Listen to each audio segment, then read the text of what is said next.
Hello students, कैसे हैं आप सब। आई होप आप सभी अच्छे होंगे। मैं आरती आप सभी का अपने परिवार फिजिक्स गुरु पर हार्दिक स्वागत करती हूँ।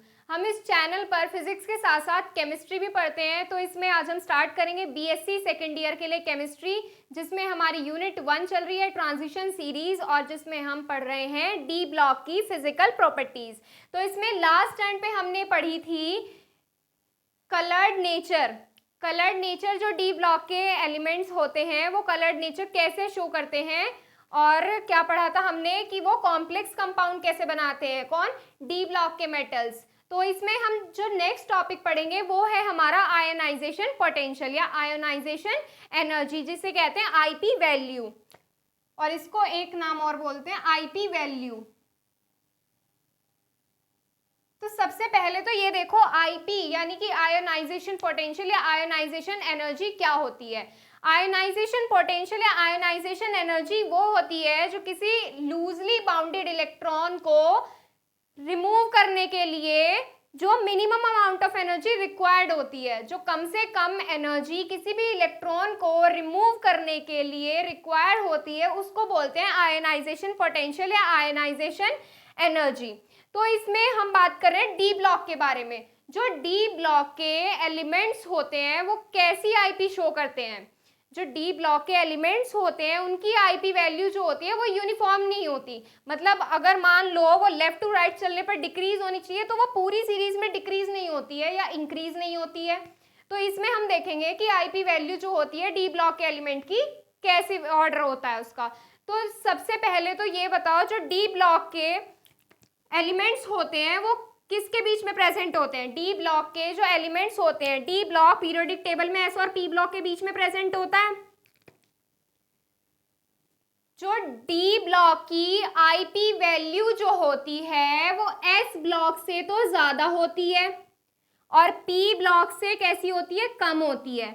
आईपी वैल्यू या आयोनाइजेशन पोटेंशियल जो होती है एस ब्लॉक से ज्यादा होती है और पी ब्लॉक से कैसी होती है, कम होती है। क्या, आयोनाइजेशन पोटेंशियल या आयोनाइजेशन एनर्जी। अब डी ब्लॉक में अभी बताया कि जो आईपी वैल्यू होती है वो यूनिफॉर्म नहीं होती।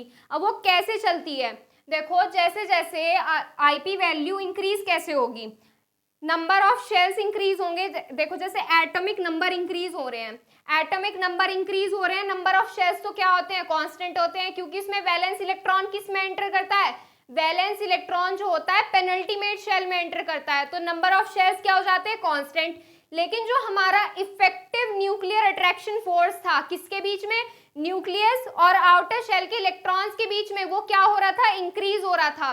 देखो जो हमने एटॉमिक रेडियस पढ़ी थी,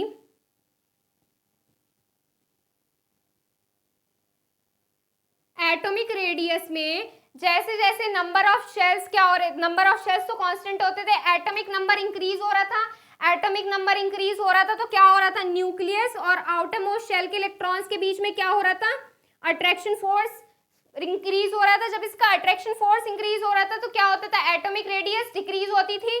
तो ये जो आईपी वैल्यू है ये एटॉमिक रेडियस के इनवर्सली प्रोपोर्शनली मानी जाती है।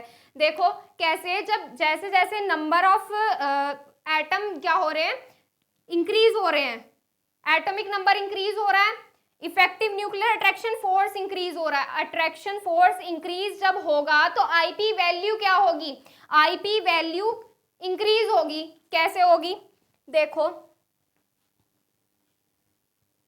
आईपी वैल्यू क्या होती है, आईपी वैल्यू जो होती है कोई भी लूजली बाउंडेड इलेक्ट्रॉन को रिमूव करने के लिए जो minimum amount of energy require होती है।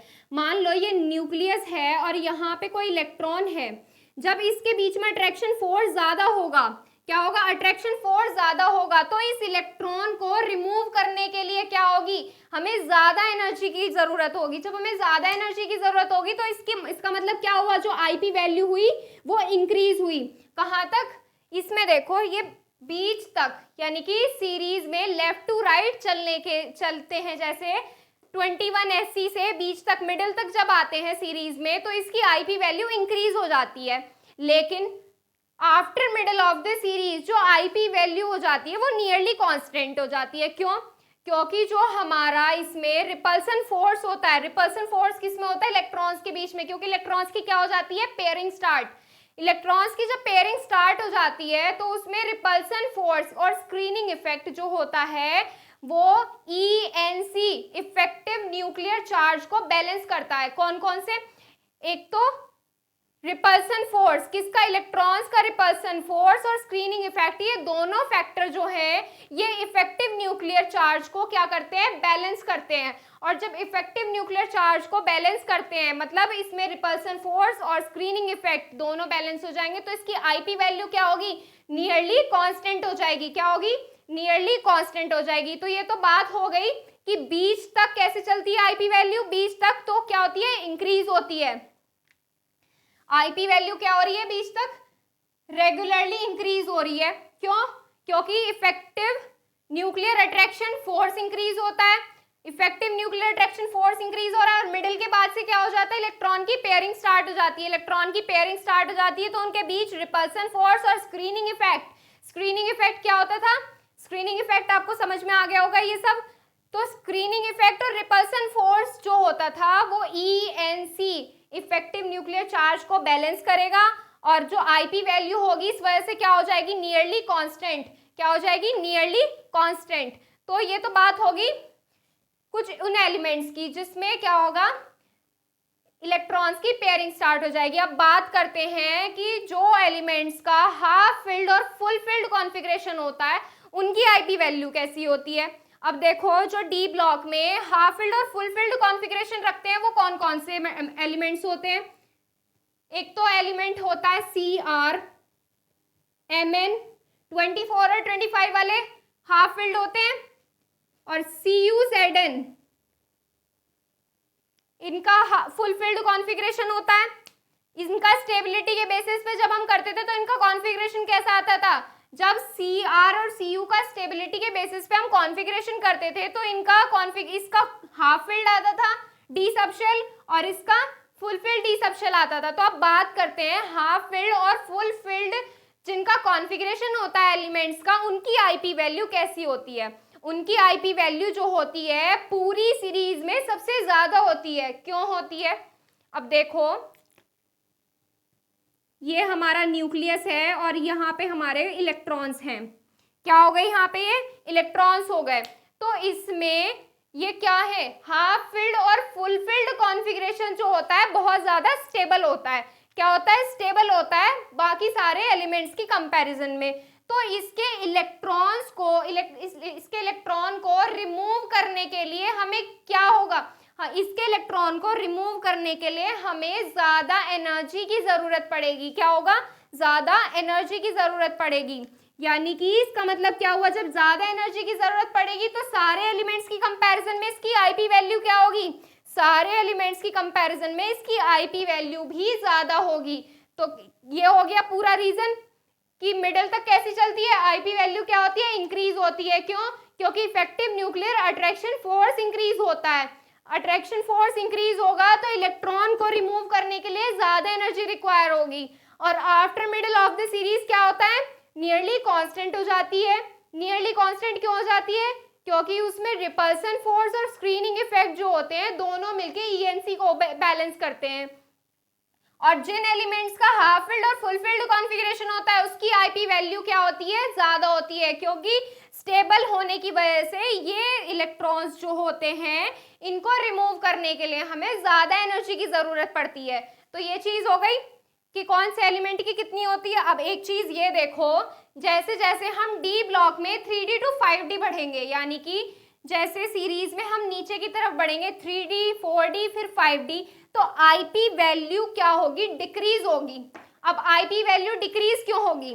अब देखो ये मान लो हमारा न्यूक्लियस है और इसमें हमारे नंबर ऑफ शेल्स क्या हो रहे हैं? इंक्रीज हो रहे हैं। नंबर ऑफ शेल्स क्या हो रहे हैं? इंक्रीज हो रहे हैं। तो इसमें इलेक्ट्रॉन आउटरमोस्ट शेल के न्यूक्लियस से क्या हो गए? न्यूक्लियस से ज्यादा दूर हो गए। तो इसका मतलब इनके और इनके बीच में क्या होगा? अट्रैक्शन फोर्स कैसा होगा? कम होगा।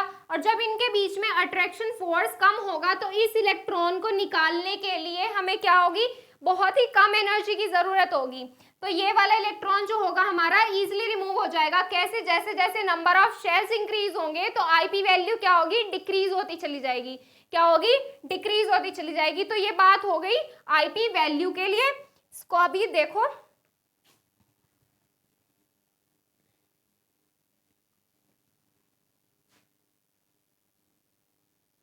जो आईपी वैल्यू होती है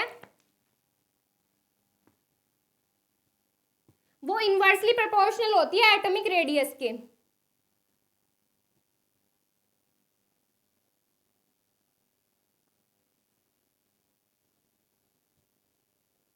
इसमें जो जितने भी पॉइंट्स हैं, डी ब्लॉक की जितनी भी प्रॉपर्टीज है, ये सारी एक दूसरे से लिंक्ड है। अगर आपको एक भी प्रॉपर्टी अच्छे से समझ में आ गई तो बाकी की प्रॉपर्टी भी इजीली हो जाएंगी। तो ये वाली प्रॉपर्टी हमने किससे लिंक की है? एटॉमिक रेडियस से। तो इस फैक्टर से बहुत इजीली समझ में आ जाएगा आपको। यानी कि जैसे एटॉमिक रेडियस में क्या होता था, एटॉमिक रेडियस में ये होता था जैसे जैसे हम सीरीज में आगे बढ़ते थे, लेफ्ट टू राइट बढ़ते थे, तो एटॉमिक रेडियस क्या होती थी? डिक्रीज होती थी। इसके जस्ट अपोजिट आईपी वैल्यू क्या होगी? लेफ्ट टू राइट बढ़ने पर इंक्रीज होगी। तो ये चीज समझ में आ गई। इसमें ये फैक्टर्स हैं, आप इसको नोट कर लीजिए। इसमें आगे हम रिएक्टिविटी के बारे में पढ़ेंगे। तो अब इसमें आगे देखते हैं। आगे है हमारा रिएक्टिविटी। रिएक्टिविटी क्या है, डी ब्लॉक के एलिमेंट्स में कैसे होती है? देखो, जो रिएक्टिविटी होती है वो हमारी आईपी वैल्यू के इनवर्सली प्रोपोर्शनल होती है। यानी कि जो हमारी आयोनाइजेशन पोटेंशियल होती है, अगर वो इंक्रीज हो रही है तो इसका मतलब जो हमारी रिएक्टिविटी है वो डिक्रीज होती है। अब रिएक्टिविटी क्या होती है? रिएक्टिविटी का मतलब ये होता है, मान लो हमने कोई दो सब्सटेंस लिए और उनको हम जब इंटरेक्ट कराते हैं तो जो हमारा ये रिएक्टिव हो जाता है। क्या हो जाता है? वो जो मान लो हमने दो सब्सटेंस ले लिए ए और बी, अगर हम इनको इंटरेक्ट कराएंगे, इनको रिएक्शन कराएंगे इनकी, तो ये दोनों कंपाउंड क्या हो जाएंगे? रिएक्टिव हो जाएंगे। और जो ये रिएक्टिव हो जाएंगे तो यही होती है हमारी रिएक्टिविटी।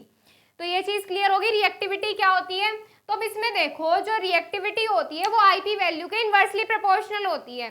देखो, जो हमारी आईपी थी, आईपी में जो डी ब्लॉक था, डी ब्लॉक की आईपी एस ब्लॉक से ज्यादा थी और पी ब्लॉक से कैसी थी? कम होती थी। क्या था ये? आईपी का ऑर्डर था, आईपी वैल्यू।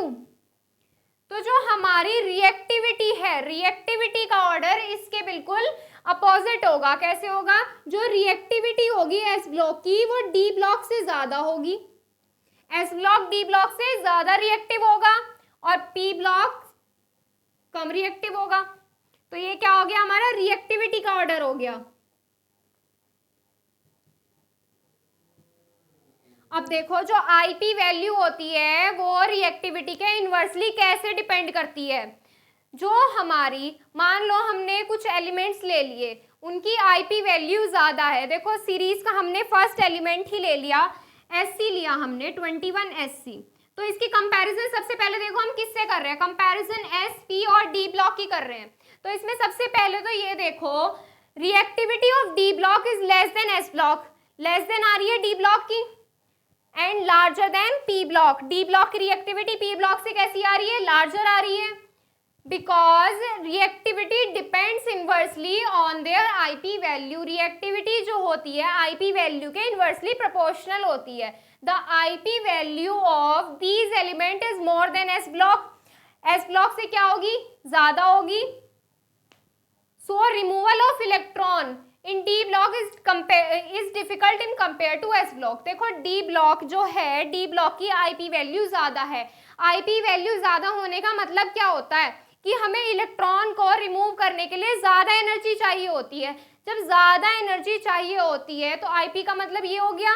लेकिन जो एस ब्लॉक में जैसे जैसे आईपी वैल्यू ज्यादा होगी, मतलब इलेक्ट्रॉन का रिमूवल क्या होगा? हार्ड होगा।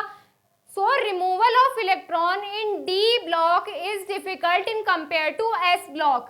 जो डी ब्लॉक की आईपी वैल्यू ज्यादा है तो इसमें से जो इलेक्ट्रॉन का रिमूवल होगा वो भी तो डिफिकल्ट होगा।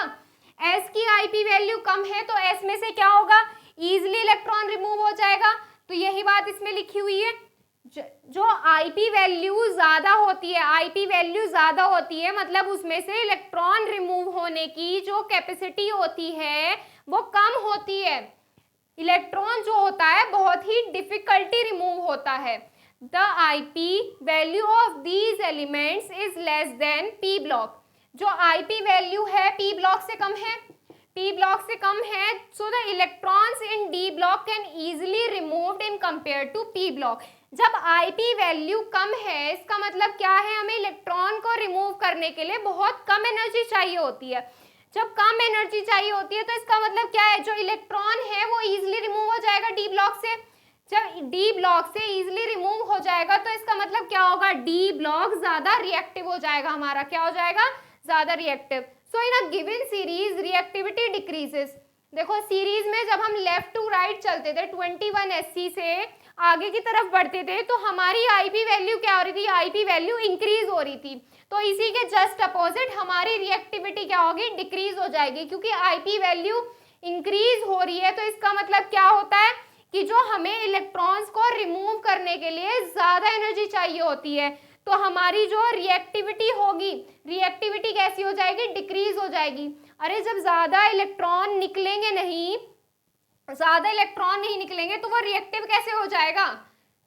तो जैसे जैसे आईपी वैल्यू इंक्रीज होती है रिएक्टिविटी क्या हो रही है, डिक्रीज हो रही है, क्या हो रही है, डिक्रीज हो रही है। और after middle of the series क्या होती थी, आईपी वैल्यू नियरली कांस्टेंट हो जाती थी।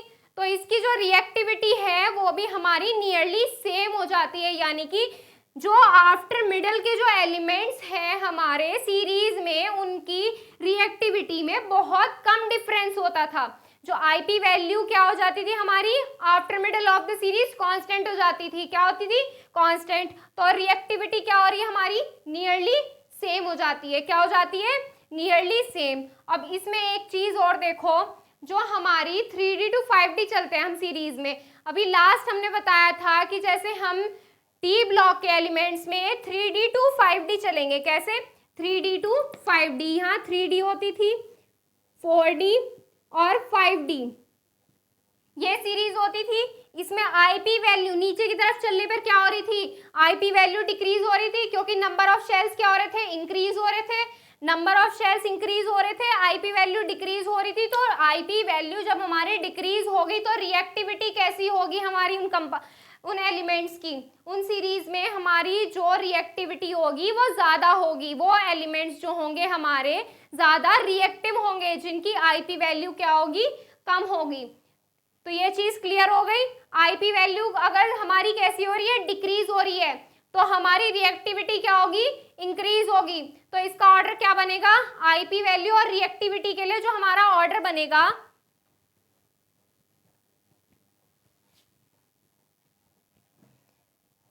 जो हमारी आईपी वैल्यू है वो इनवर्सली प्रोपोर्शनल होगी किसके, रिएक्टिविटी के, या reactivity inversely proportional to IP.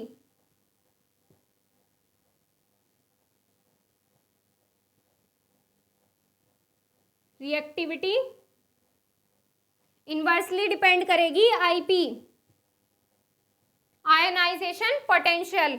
तो ये चीज हो गई, रिएक्टिविटी क्या होगी, आईपी के इनवर्सली प्रोपोर्शनल होगी। अगर हमारी आईपी इंक्रीज हो रही है तो हमारी रिएक्टिविटी क्या होगी, डिक्रीज होगी, क्या होगी, रिएक्टिविटी डिक्रीज। अगर आईपी हमारी कम है, यानी कि इलेक्ट्रॉन्स को रिमूव करने के लिए हमें कम एनर्जी चाहिए होती है, तो जो हमारी रिएक्टिविटी होगी वो क्या होगी, उन एलिमेंट्स में, वे एलिमेंट्स जो होंगे हमारे ज्यादा रिएक्टिव होंगे।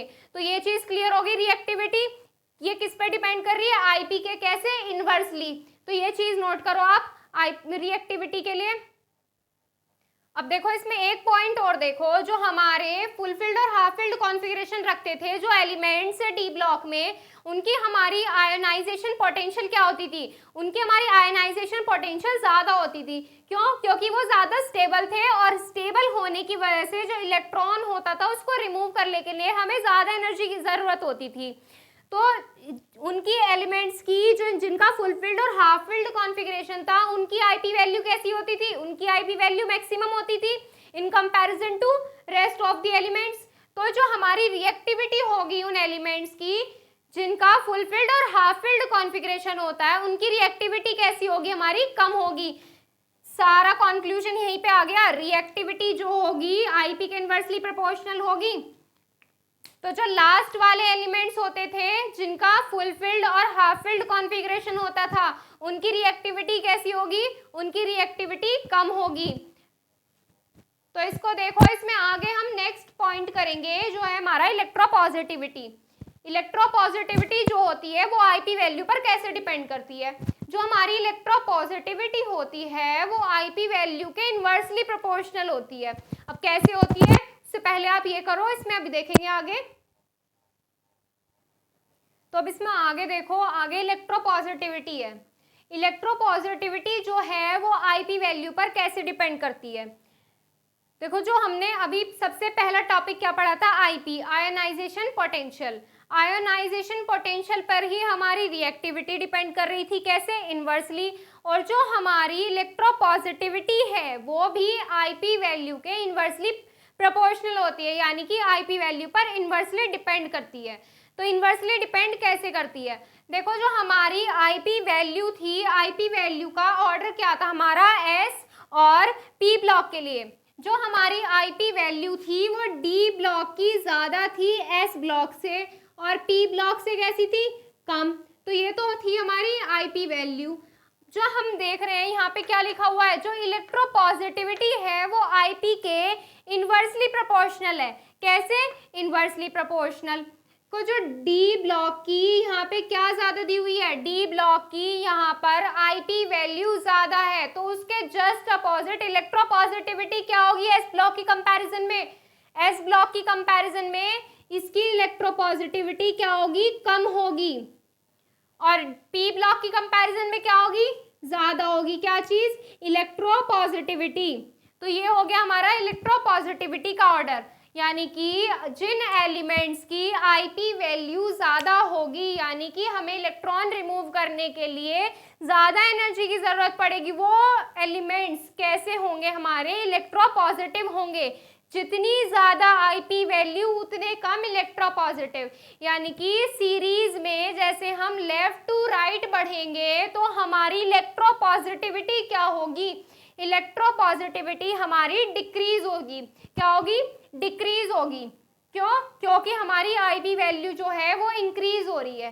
तो आफ्टर मिडल की बात करें, आफ्टर मिडल क्या हो रहा था, हमारी आईपी वैल्यू क्या हो रही थी, नियरली कांस्टेंट हो रही थी सारे एलिमेंट्स में। तो जो हमारी इलेक्ट्रोपॉजिटिव है, इलेक्ट्रोपॉजिटिविटी जो है वो हमारे उन एलिमेंट्स की सेम हो जाएगी। कैसे हो जाएगी सेम, देखो, जो हमारी आईपी वैल्यू है उसको हम ऐसे ही तो बताते थे कि आफ्टर मिडल क्या होता था, इलेक्ट्रॉन्स की पेयरिंग स्टार्ट हो जाती थी। पेयरिंग स्टार्ट हो जाती थी तो उसमें स्क्रीनिंग इफेक्ट क्रिएट हो जाता था, स्क्रीनिंग इफेक्ट या शील्डिंग इफेक्ट। स्क्रीनिंग या शील्डिंग इफेक्ट्स क्या होता था, न्यूक्लियस के और आउटर मोस्ट शेल के इलेक्ट्रॉन्स के बीच में जो अट्रैक्शन फोर्स था वो डिक्रीज हो जाता था। तो जो हमारा ये क्या चीज, आईपी वैल्यू, यानी कि न्यूक्लियस के और आउटर मोस्ट शेल के इलेक्ट्रॉन्स के बीच जब अट्रैक्शन फोर्स हमारा कम हो जाता था तो हमारी आईपी वैल्यू कांस्टेंट हो जाती थी। तो यानी कि हमें उन इलेक्ट्रॉन्स को जिनमें पेयरिंग स्टार्ट हो जाती थी उनमें से फ्री जो लूजली बाउंड इलेक्ट्रॉन होता है उसको रिमूव करने के लिए हमें लगभग सेम एनर्जी की जरूरत होती थी। किन एलिमेंट्स में, after middle of the series में। तो इन एलिमेंट्स की इलेक्ट्रोपॉजिटिविटी कैसी होगी, इनकी इलेक्ट्रोपॉजिटिविटी यानी कि क्या होगी, आईपी वैल्यू की तरह नियरली सेम हो जाएगी। किसमें, after middle of the series में। तो इसमें देखो क्या लिखा हुआ है, these elements are less electropositivity in compare to S block. These elements कौन से एलिमेंट, डी ब्लॉक के एलिमेंट्स, या यहाँ पे ये लिख लीजिए D block elements. D block elements are less electropositive in compare to S block and more electropositive in compare to P block because the IP value of D block is more than S block and less than P block। तो ये चीज हो गई, हमारी जो D block के elements होते हैं उनकी इलेक्ट्रोपॉजिटिविटी S block से कम है और P block से ज्यादा है। In D block elements are less electropositive in compare to S block and more electropositive in compare to P block because the IP value of D block is more than S block and less than P block। तो ये चीज यहाँ पे लिखी हुई है, in a given series electropositivity will decrease due to increase in the IP value।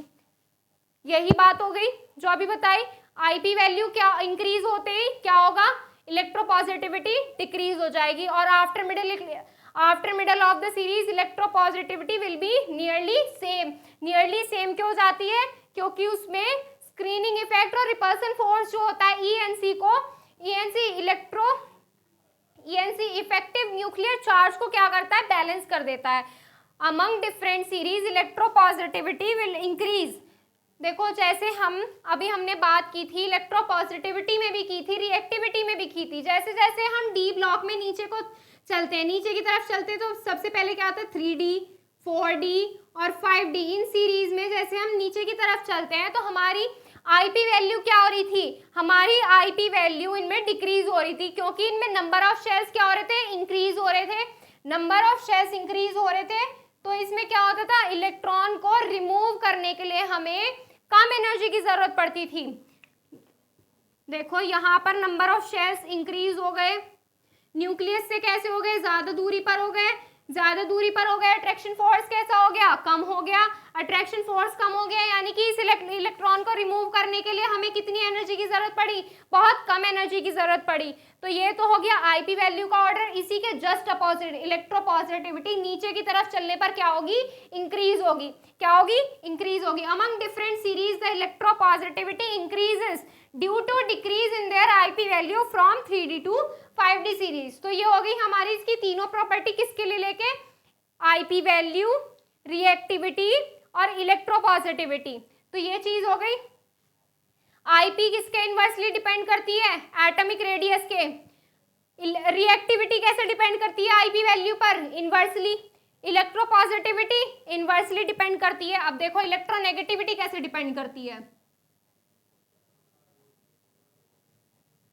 Electronegativity जो होगी वो आईपी वैल्यू के डायरेक्टली डिपेंड करेगी।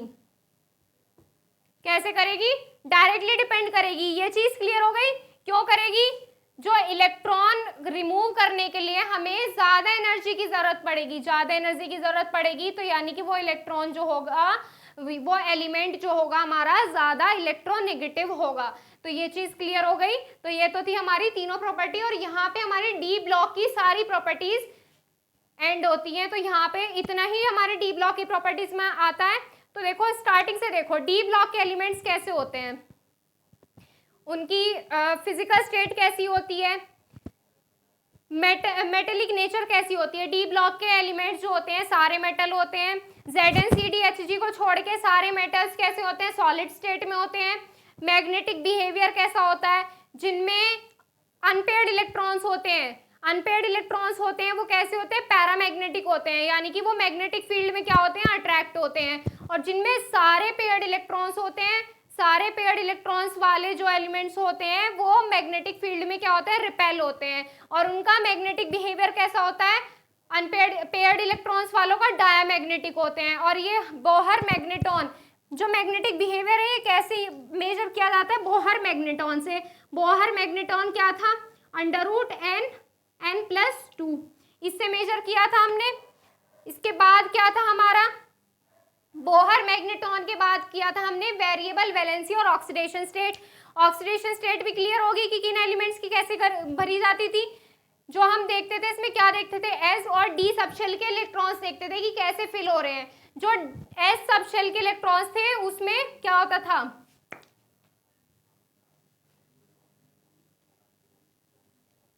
इसके हम दोनों इलेक्ट्रॉन्स काउंट करते थे, किससे स्टार्ट होती थी, +2 से। और इसके पेयर्ड इलेक्ट्रॉन्स को क्या करते थे, हम स्किप कर देते और अनपेयर्ड इलेक्ट्रॉन से काउंट करते थे। और इनमें सबसे ज्यादा वैलेंसी और ऑक्सीडेशन स्टेट कौन शो करते थे, मिडिल वाले एलिमेंट्स। कौन से, मिडिल वाले एलिमेंट्स। क्या चीज, ये वैलेंसी और ऑक्सीडेशन स्टेट। तो ये चीज क्लियर हो गई।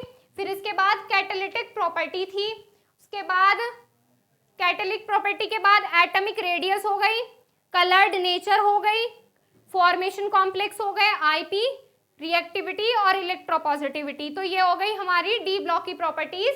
तो इसमें नेक्स्ट टर्न पे हम इसमें कुछ क्या करेंगे, इसमें कुछ कंपाउंड्स के बारे में पढ़ेंगे। जैसे कि हमारे कुछ कॉम्प्लेक्सेस कंपाउंड्स हैं, जैसे पोटेशियम परमैंगनेट हो गया, पोटेशियम डाइक्रोमेट हो गया। इसमें आगे हम उन एलिमेंट्स के बारे में पढ़ेंगे, तो इनकी बात करेंगे हम हमारी नेक्स्ट क्लासेस में। तो आज आप बस इतना कर लीजिए। और अगर आपको हमसे कुछ भी इंफॉर्मेशन चाहिए किसी भी चीज के रिगार्डिंग, तो आप इंस्टाग्राम पर फॉलो कर सकते हैं। आप इंस्टाग्राम पर फॉलो कर सकते हैं, आप टेलीग्राम पर आप हमसे बात कर सकते हैं, मैसेज कर सकते हैं। देखो इंस्टाग्राम पर फॉलो करने के लिए आपको इंस्टाग्राम पर एक आईडी को फॉलो करना होगा, और इंस्टाग्राम आईडी क्या है हमारी, फिजिक्स गुरु इंडिया।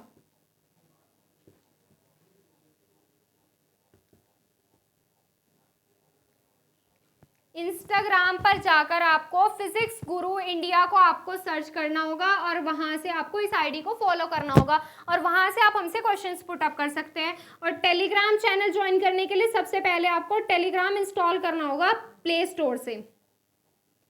प्ले स्टोर से टेलीग्राम इंस्टॉल करने के बाद आईडी बनाने के बाद फिर उस पर आपको सर्च बार में सर्च करना है फिजिक्स गुरु इंडिया, और यहाँ से आप हमारे टेलीग्राम चैनल पर ज्वाइन हो सकते हैं, जहाँ पर आपको डेली क्लासेस के नोटिफिकेशन टाइम टू टाइम मिल जाएंगे। इससे आपकी एक भी क्लास मिस नहीं होगी।